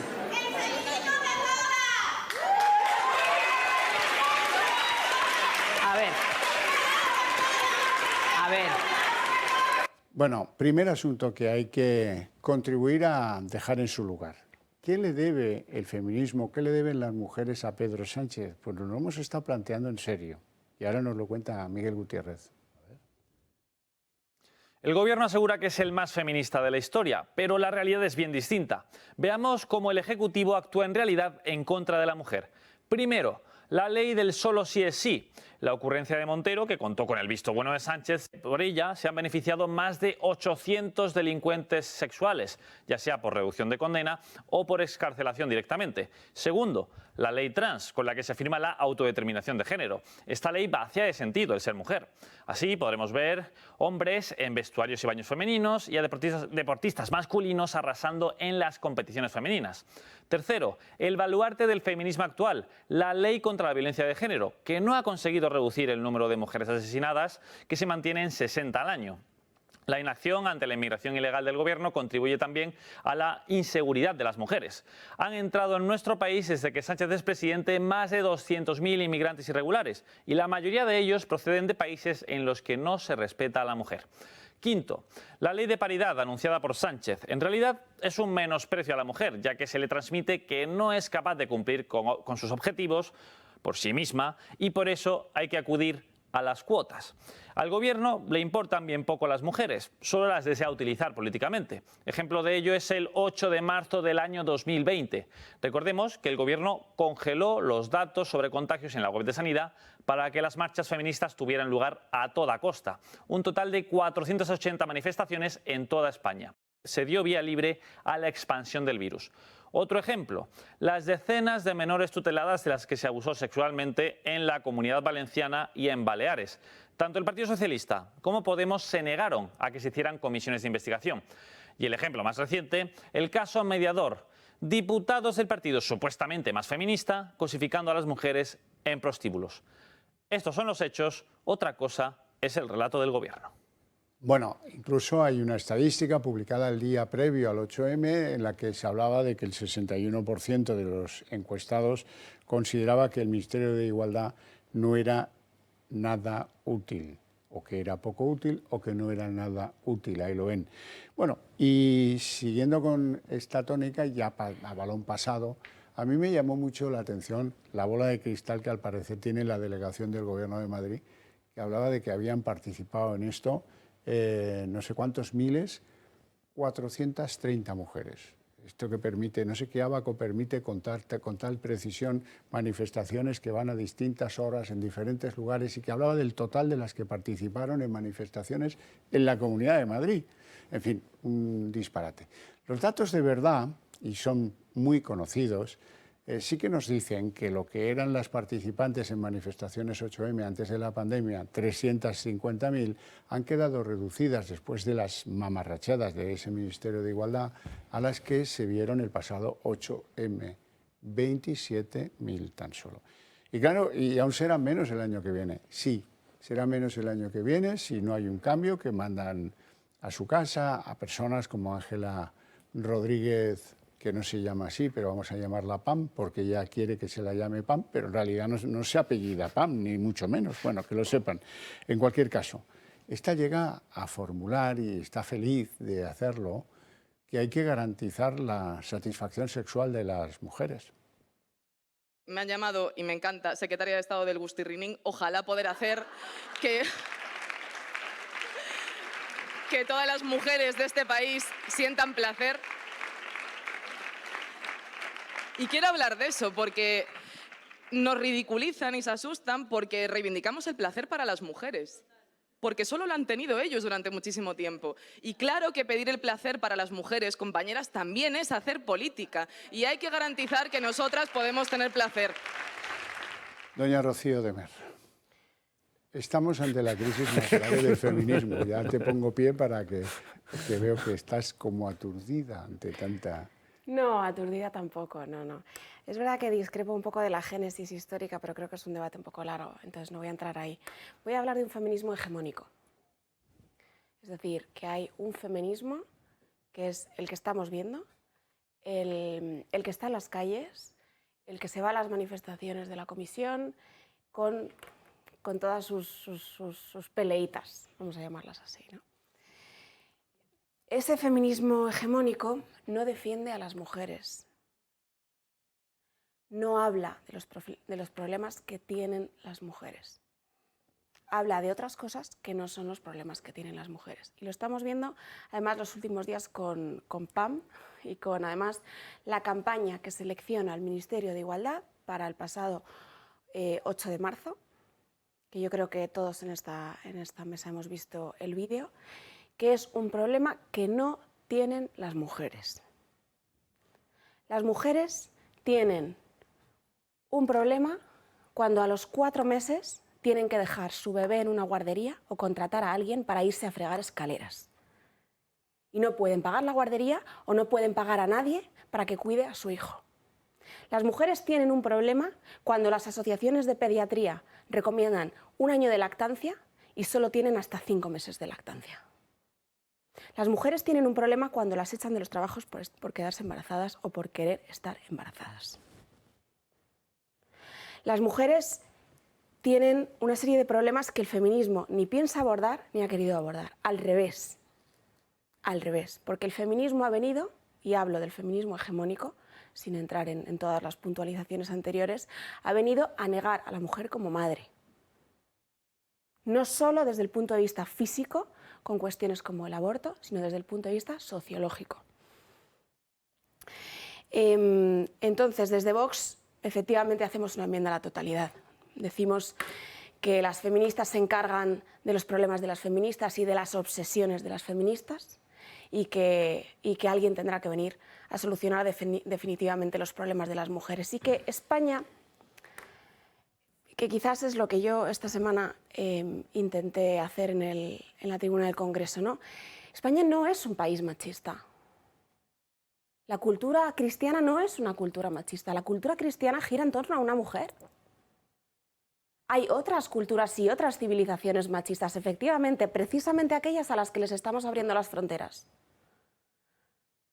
Claro que estamos viendo más machismo en nuestra sociedad, porque estamos viendo una sociedad más animalizada por un lado, pero también porque estamos abriendo las fronteras a culturas que tienen instituciones como la mutilación genital femenina, como el matrimonio forzoso, como la poligamia o como la lapidación. Y esto, desde luego, que empeora la vida de las mujeres. Eso de que nunca se reconocerá. Por cierto, en la manifestación a mí me faltó ver a alguien con alguna pancarta que dijera: me acuerdo y mucho de las niñas agredidas sexualmente en centros de tutela pública en Baleares o en Valencia. También me faltó ver a alguien que dijera, como aquí le sacamos este recordatorio, ¿qué pasa con esto de los recortes de condena y de las excarcelaciones? Ni un solo recuerdo de todo eso. Fue peor. Vamos a ver, yo como secretario de Estado viví la mayor manifestación del movimiento feminista en la historia de este país. Fueron 1 millón de personas las que se lanzaron a la calle en el año 2018. Luego contaré lo que pasó con la famosa acampada de la Puerta del Sol, de las mujeres que decían que morirían si no acababa la violencia de género. Y cómo tuve que ir con mis vaqueros a dormir con ellas durante muchos días. Si hubiera sido de Podemos sería un héroe nacional. Pero como era del PP, era el tío raro del PP. Esa es la realidad, como es habitual en estos casos. Pero voy a decir una cosa, yo bajé a la manifestación porque tengo curiosidad. Y además fui con una persona de Vox al lado, para que veas, para que no la había visto nunca en la manifestación y que me dijera qué opinas. Una persona además, una gran mujer, una farmacéutica, una mujer que se levanta todos los días para trabajar. Que todos los días, de toda su vida, lo que ha intentado es esforzarse. Que ha intentado ser mujer no porque le digan los demás lo que tiene que ser por ser mujer, sino porque lo que ha querido ser es tener una carrera, tener un trabajo y poder desarrollar un proyecto de vida, ¿no? Pues lo primero que me encuentro es, en la pancarta inicial, que no estaban ellas, estaban otras, una mujer islámica con un velo. El velo es un signo de sometimiento. Igual que en el Antiguo Testamento se decía que las mujeres tenían que estar cubiertas, pero la Iglesia Católica evolucionó. En cambio, en lo que es toda la teoría musulmana, el velo sigue siendo un signo de sometimiento. Por lo tanto, que aparezca ya una mujer con velo, ahora le llaman racializada con velo. En la pancarta ya es una cosa extraña. La siguiente es que me encuentro a una señora delante que dice, Manolo, hoy te vas a hacer la cena solo. Entonces yo le di atrás, le dije, perdone, yo soy Manolo. ¿Qué? Yo me hago la cena y la comida todos los días, yo limpio mi baño, yo barro mi casa y yo voy a comprar. Por lo tanto, este país está lleno de Manolos. Porque os estáis vendiendo un producto que es falso. ¿Que hay machismo? Pues claro que hay machismo. Como hay embrismo. Y al machismo no se le contrarresta con el embrismo. Y además no se puede categorizar de manera general, lo decía muy bien Rocío, y crear una especie de hegemonía, de cultura hegemónica total de lo que es el feminismo, ¿no?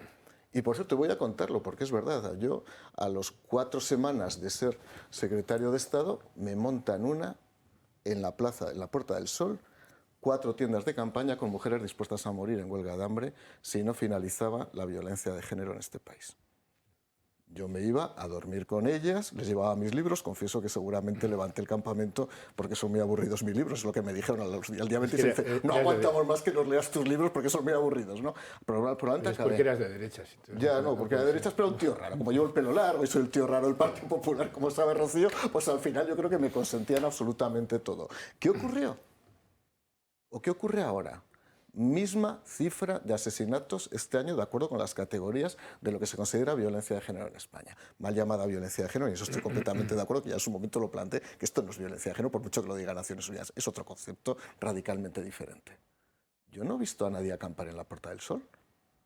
Yo no he visto a 1 millón de mujeres diciendo que yo, secretario de Estado, o la ministra Dolors Montserrat éramos asesinos. A nosotros nos llenaban de sangre los carteles con nuestras imágenes. Yo no voy a acusar a Irene Montero de ser asesina, porque evidentemente no lo es. Ni a Pan. Pan es una desquiciada. Por cierto, lo voy a decir muy claro. Vamos a ver, Pan, cuando vayas a una manifestación, está muy bien que vayas ya con ropa de Zara. Está ya muy bien que vayas pintada. Porque tantas diferencias entre hombres y mujeres, oye, ¿por qué las mujeres siguen pintándose? Tanto hablar de los tacones, porque no nos igualamos en todo. Y por cierto, la obesidad ha sido un problema toda la vida, porque es un problema de salud. Yo no voy a insultar nunca a una mujer que tenga sobrepeso, como nunca voy a insultar a un hombre que tenga sobrepeso, pero es un problema de salud. Y estamos normalizando un problema de salud, y lo estás haciendo directamente desde un gobierno de España. Por tanto, hay que empezar a decir las cosas claras. ¿Cómo me alegra oírlo? Nos vamos a publicidad unos minutos y estamos enseguida de vuelta.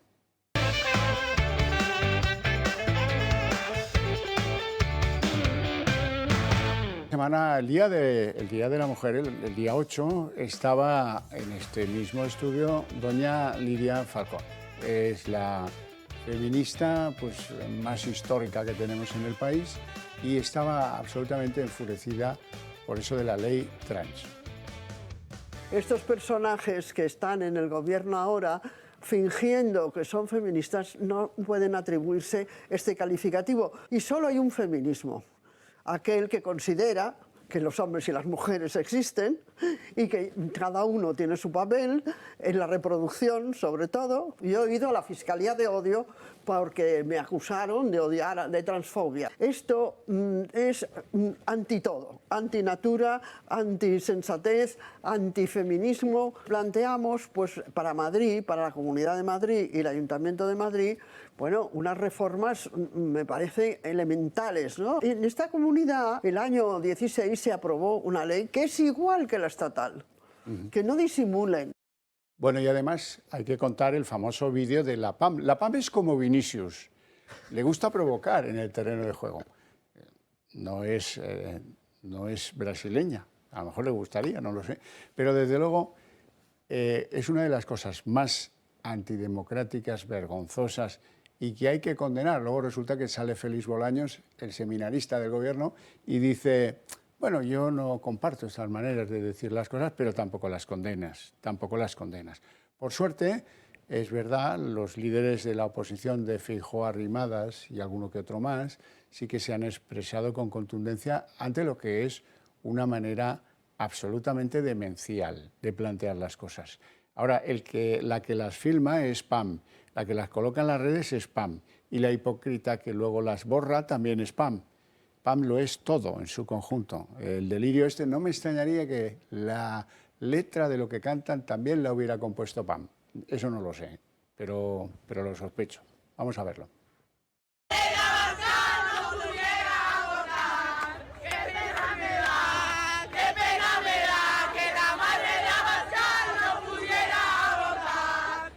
Bueno, no sé si algún comentario a propósito de esto o corremos y seguimos a otro asunto. Rocío.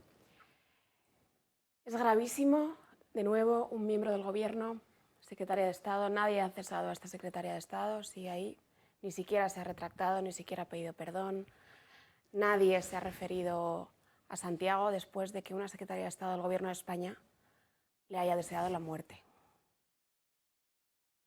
Pero bueno, está bien que los españoles sepan que tenemos un gobierno que desea la muerte a contrincantes políticos y que sin ningún rubor, además, y sin ninguna rectificación. Bueno, esto conduce a la melancolía porque no podemos cambiar a Pam, ni aun queriendo, tampoco la podemos cesar, ni aun queriendo, y hay que vivir con esto creo que hasta diciembre, ¿no? Así es. Ojalá venga algo que nos acorte el sufrimiento, pero vamos a pasar a un tema más divertido, si os parece bien. Es el caso mediador. Yo estoy apasionado en el caso mediador porque cada vez veo cosas más sorprendentes. Veo que de donde trincaban es de las reformas de los cuarteles de la Guardia Civil, inmediatamente, pues entre la coca, las putas y los cuarteles, estoy pensando ya en Luis Roldán. ¿Cómo no voy a pensar en Luis Roldán? Encima, resulta que aparecen en los últimos compases, aparecen personas muy directamente relacionadas con, bueno, pues con, no digo negocios, sino asociaciones, ONGs, historias muy directamente relacionadas con José Luis Ábalos. Todo esto a propósito de contratar drones o de reformar cuarteles de la Guardia Civil. Veo que el PSOE sigue sin saber cómo zanjar este asunto. Dice que está zanjado, no está zanjado, empuja a sus diputados a que se querellen contra periodistas porque si no la coartada se les viene abajo. Y la verdad es que lo que ha venido de nuevo en las 2 semanas de tramitación del caso del sumario mediador es que pues el Tito Berni es un golfo, que había por lo menos 3 golfos uniformados con muchos galones, que esto se ha extendido por numerosas provincias de España y que seguimos a la greña con un partido que dice que este es un náufrago que se ha subido al barco, ¿no? Y que entonces aprovecha para reprocharle a Alberto Núñez Feijóo la circunstancia conocida ya y antigua de lo del hijo del traficante de tabacos gallego, Dorado, que se subió tal al barco, que le ponía unas cremas en la espalda y tal. Bueno, por cierto, vamos a recordar lo que dijo Sánchez, porque él, clavar el puñalito le gusta, ¿eh? De eso no se priva si hay oportunidad. Podemos tener algún polizón en el barco, pero en cuanto eso sucede, lo bajamos inmediatamente a tierra. Lo bajamos inmediatamente a tierra. Cuando yo me subo a un barco, lo primero que hago es comprobar quién es el patrón. Y creo que ustedes me entienden. Desde luego. Y cuando va a una sauna gay no pregunta nada porque ya sabe que es del suegro. Esa es la cosa de Pedro el Valiente. Es que lo tiene fácil, ¿verdad?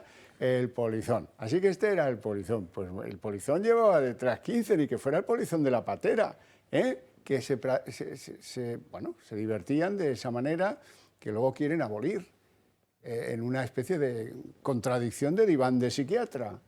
He oído a alguna ministra, María Jesús Montero creo que era, que defendía el abolicionismo cuando viene del territorio más emputecido de la política socialista de España, por aquello de los seres, no sé si se acuerdan ustedes. Y ahora vuelve a pasar otra y sigue manteniendo que se puede estar, iba a decir en misa y replicando, pero me parece irreverente, soplando y sorbiendo a la vez en el mismo asunto, ¿no? Este de la prostitución. Esto es delirante, Miguel Ángel. Sí, mira, a mí me parece delirante, voy a intentar hacer un resumen, 4 cosas. Me parece delirante que la jueza quiera investigar un despacho y que no se pueda hacer porque la Fiscalía todos sabemos de quién depende, ¿no? Pues eso. Y que no pueda hacerlo porque la Fiscalía le cuenta un asunto que es cuando menos discutible, jurídicamente discutible. El planteamiento de la Fiscalía es discutible. Y que tenga que estar y pasar porque le entregue a alguien en la puerta lo que había allí en ese despacho. Mire, esto es lo que había en ese despacho, cuando allí lo que tiene que entrar es la Policía Judicial a mirar lo que había, que además ya no había ningún diputado allí, Allí ese despacho estaba vacío. Primer punto. Segundo punto, este señor no era un cualquiera. Yo me he tomado la molestia de mirar sus cargos. Mira, portavoz adjunto de la Comisión de Hacienda, portavoz adjunto de la Comisión de Industria, Comercio y Turismo, vicepresidente primero de la Comisión de Investigación relativa al accidente del vuelo JK, el de Hispaner. Bueno, esto afectaba gravemente al PSOE, este accidente, y de hecho la resolución que hubo, en fin, el único que votó en contra fue el PSOE sobre este asunto. Digo yo que algo tendrá que ver Ábalos con este señor. Lo digo porque el otro día en TV4 decía que ni le conocía ni nada de nada. Es que este señor era el presidente o el vicepresidente de esa comisión. No era un cualquiera. Era con el que había que hablar para que defendiera los postulados sobre el accidente. Pero es que también se lo he oído decir a Santos Cerdá. Santos Cerdá tampoco es un cualquiera en el PSOE. Tanto Ábalos como Cerdá eran las personas que ponían y quitaban diputados.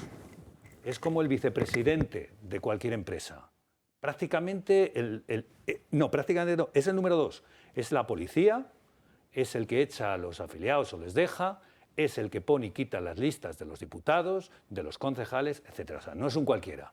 Y Ábalos y Cerdá dice que ni le conocían, que no se habían tomado un café en su vida. Bueno, yo no sé, realmente esto es muy sorprendente. Cuando Cerdá era el presidente de la comisión donde el portavoz era este señor, Tito Berni. Bueno, estas mentiras, en fin, yo quiero exponerlas encima de la mesa. Pero hay una más, y es que la dirección del grupo, te lo dije el otro día, sabe perfectamente, y me consta que la dirección del grupo sabe perfectamente cuándo 15 diputados se van a cenar. Aunque solo sea porque... Claro, si acaso porque no conspiren. Porque no conspiren, aunque solo sea por eso, porque no me quiten un territorial. Aunque solo sea para que no conspiren. La dirección de grupo sabe perfectamente, y más a cenar, a comer todavía, pero a cenar sabe perfectamente. Y si encima han cenado en el restaurante más caro de Madrid, y si encima algunos luego han ido a un burdel, la dirección de grupo se entera. Cosa distinta es que ahora quiere decir, pues yo no sé, yo no he visto, lo mío es como mucho a título de dolo eventual, yo no sé nada y esto no hay que investigarlo. Claro que hay que investigarlo. Habría que investigarlo si somos honestos. Lo que pasa que no se va a investigar. Y no es un tema aislado, posiblemente haya más, porque este señor paseaba por allí con empresarios. Y tú lo sabes que lo conoces. Allí es un ecosistema muy pequeñito, se conoce todo el mundo, vosotros lo sabéis, todos los diputados saben, todos los diputados se conocen. La dirección de un grupo sabe perfectamente lo que pasa con sus diputados y si entra un empresario y si pregunta por expedientes que no tienen nada que ver con lo que él lleva y si pide una subvención que no tiene nada que ver con lo que él lleva y si habla con...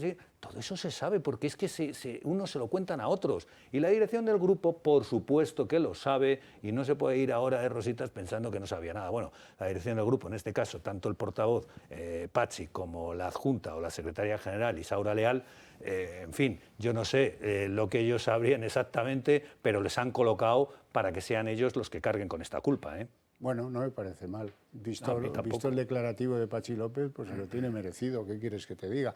Ahora bien, lo que ha sido insoportable para el conjunto de los españoles ha sido conocer que le ha faltado tiempo a Tito Berni para llamar al Congreso y decir ¿qué hay de lo mío? ¿Qué hay de lo mío? Que no tengo paro y me he quedado sin trabajo. Y lo suyo, y es legal, es que le paguen 9.000 y pico de euros a razón de una mensualidad por año trabajado. Ha trabajado, es una risa, ¿verdad? Ha estado por allí paseando empresarios 3 años, ¿no? Bien, pues por uno que no se lleva el bingo es la pensión, porque con 2 legislaturas ya le daba derecho a pensión, ¿no? En fin, esto tiene mucho que ver con los privilegios de los señores diputados, si me lo permitís. Iñaki. Igual Tito Berni podía ir al Ministerio de Igualdad a sustituir a Irene Montero, porque el caso ese de que a los empresarios les presentara a la vez a las prostitutas y a los diputados tiene su gracia, es decir, que es un sentido de la igualdad muy especial. Yo me he acordado de Gombrowicz, escritor, que era de origen polaco y que él se dio cuenta de que lo suyo no era el derecho, porque cuando empezó a ir a juicios confundía a los jueces con los delincuentes, entonces se hacía más amigo de los segundos. En fin, ese punto el baremo ese de igualdad me parece curioso. Ahora, de todos modos, con este tema, lo que me parece peligroso es la moralina que estoy viendo que flota en el ambiente. Es decir, que yo me acuerdo que cuando pasó lo de, ya se dijo en su día que Ábalos que iba a fiestas con mujeres. Yo, en una España de la ley trans, de repente encontrarme con un titular que diga va a fiestas con mujeres. O sea, me parecía como de la posguerra. Otra cosa es si las mujeres esas las pagaba con dinero público. Eso sí me parece lo censurable. Pero entrar en el terreno ese de la moralina, yo siempre reivindico la mentalidad liberal. O sea, yo quiero, en este país, es que yo creo que se está mezclando una cosa con otra. Es decir, a mí me importa un huevo lo que hagan ellos en su vida privada y con quién se vayan. Es decir, que yo eso tengo un respeto absoluto a la vida privada de los demás. Ni quiero que se metan en la de los demás ni en la mía. Es decir, que y aquí estamos en una sociedad que, ojo, que a veces, criticando al gobierno socialista, podemos entrar en caer justo, podemos acabar cayendo en sus propios defectos. Es decir, que estos señores ya solo hace falta que nos digan que tenemos que desayunar los sábados. Si es sábado, toca tostada con mantequilla y mermelada. O sea, solo hace falta que haya un decreto que lo diga. Nos están diciendo cómo tenemos que cuidar a los perros. Están permanentemente interviniendo en nuestra vida privada, si podemos fumar, no podemos fumar. Es decir, que yo tengo ganas de ver una sociedad liberal de verdad. Es decir, que me gustaría que Vox la trajera, o por lo menos contribuyera a traerla, ya que el Partido Popular en su día pudo... Por cierto, fumaban Rajoy y fumaba Alfonso Alonso, pero uno era presidente del partido y el otro era ministro de Sanidad y no acabó con esa ley de prohibir. Los dos andaban fumando escondidas en los despachos, en fin. Igual es que les gustaba hacerse los traviesillos, eso les daba cierto placer, ¿no? En fin, a mí no me gusta que me humillen, ni que no me gusta andar escondido ahí fumando en un despacho, y si un día habría tenido la oportunidad de ser político, lo habría cambiado. Pero a lo que voy, no entrar en el terreno moralista. O sea, aquí el problema es que si esto se ha hecho con dinero público. Claro, todo lo demás no interesa. Y todo lo demás es, bueno, pues es circo. Y luego ya termino, ya con el tema moralista, bueno, pues como en su día ellos querían acabar con Podemos acabar con la prostitución, que por cierto, que eso me recordaba al franquismo. Franco, en el 59, prometió que iba a acabar con la prostitución en España. Lo que no sabía Franco es que ese era... lo que se venía encima pues era el plan de estabilización, vino el desarrollismo, vino antes la visita de Eisenhower, y nunca en España hubo más prostíbulos que en la década siguiente, que fue la década del disparo económico. Rocío. Sí, yo con todo mi respeto, pero sí discrepo en una cosa. Yo creo que sí debemos entrar a juzgar lo siguiente. Si a la luz de lo que estamos sabiendo, de las informaciones que están saliendo, efectivamente había algunos diputados del Partido Socialista, del Grupo Parlamentario Socialista, que coincido con Miguel Ángel en que probablemente sus dirigentes tuvieran información al respecto, y a las pruebas me remito a que precisamente se pudiera dimitir este señor 5 días antes de que saltara a la luz pública, y con privilegios como el hecho de que ahora esté en su casa, de que encima se permita el lujo de pedir una indemnización, que la Fiscalía diga que no hay que revisar su despacho al que podemos entrar, por cierto, todos los diputados de la Cámara, que sabemos la clave general, y los servicios de limpieza de la Cámara también.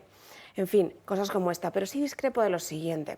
Yo creo que no es más bien la legitimidad con la cual hablas a los españoles si les mientes o no. Es decir, cuando tenemos información de que efectivamente hay una trama en la cual hay entre medias dinero público, sobornos, agilización de expedientes, que efectivamente serían las tipologías que habría que entrar a criticar a la luz pública y que además serían constitutivas de delito, pero es que hay un elemento adicional. Y el elemento adicional es que estas fiestas las hacían cuando los españoles estaban encerrados en sus casas, cuando tenían un toque de queda y cuando había un estado de alarma. Es decir, que ellos no estaban aplicando las mismas medidas que sí aplicaban a los 47 millones de españoles. Y yo creo, sinceramente, que sí que tenemos que hablar de eso. no solo de que este señor acabara presuntamente en un burdel el día que vota en contra de esta ley, que bueno, pues que desde luego que por parte de un representante público a mí por lo menos me parece vergonzoso, pero que es gravísimo que los españoles estuvieran sometidos a una coacción y a un coartar derechos y libertades dicho por el propio Tribunal Constitucional, mientras esta gente estaba metiéndose rayas, tramando con empresarios y en fiestas en los hoteles con prostitutas. Bueno, yo estaba pensando ahora, ¿quién es más prostituto o prostituta? Dando por hecho la definición, el que vende su cuerpo por dinero. ¿Quién ha vendido más su cuerpo por dinero? ¿Alguno de esos ilustres diputados? ¿Algún guardia civil? Eso ya lo hemos visto, lamentablemente.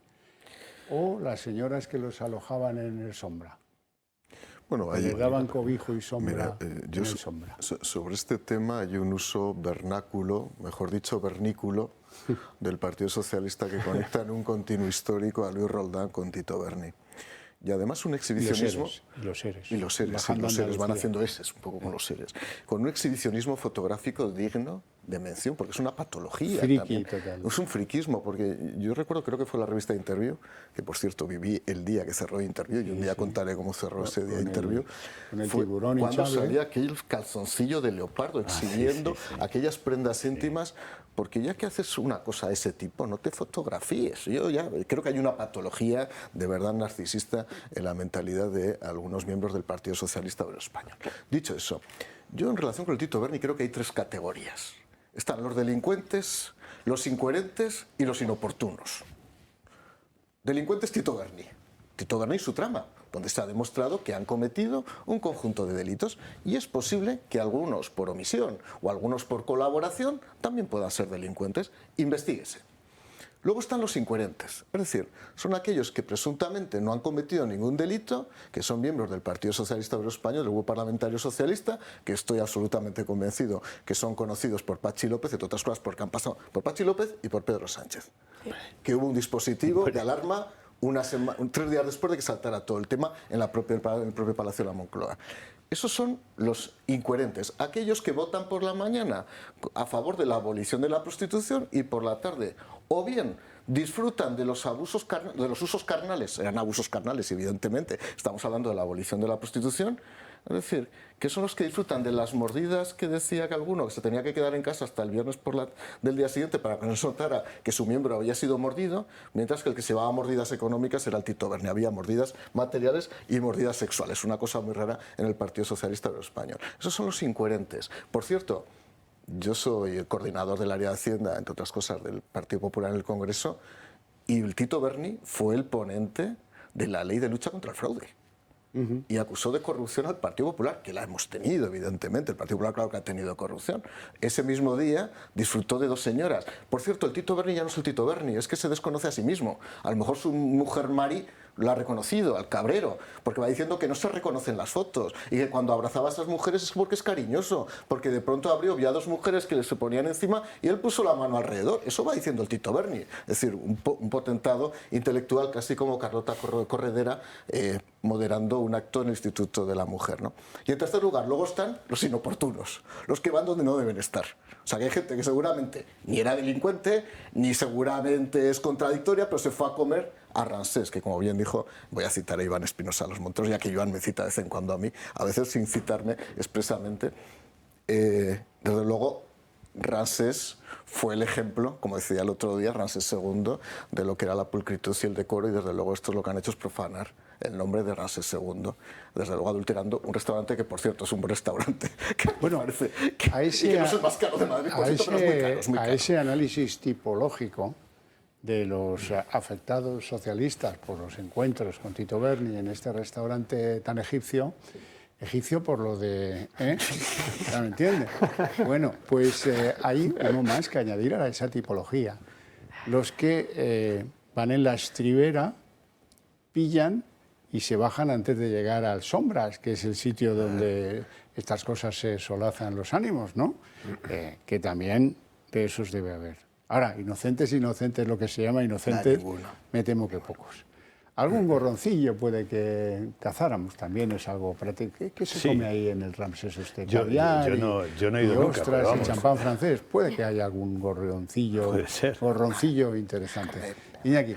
Sí, bueno, desde luego esto ha servido para que la gente sienta que si no ha ido a Ramsés a comer no es nadie. O sea, porque todo el mundo habla del sitio este, me imagino que habrá servido de promoción. Por cierto, con esos precios no creo que puedan ir muchos, la verdad te digo. Y luego con esta tendencia que tiene Podemos a meterse con las prácticas de sus compañeros socialistas, pues esperemos que Irene Montero ahora no quiera prohibir el marisco. Es decir, que porque también tienen una cierta tendencia a... Bueno, esto ya viene de la época, me acuerdo que hizo un artículo en su día Manuel Vicent sobre el saludo socialista con un percebe en la mano.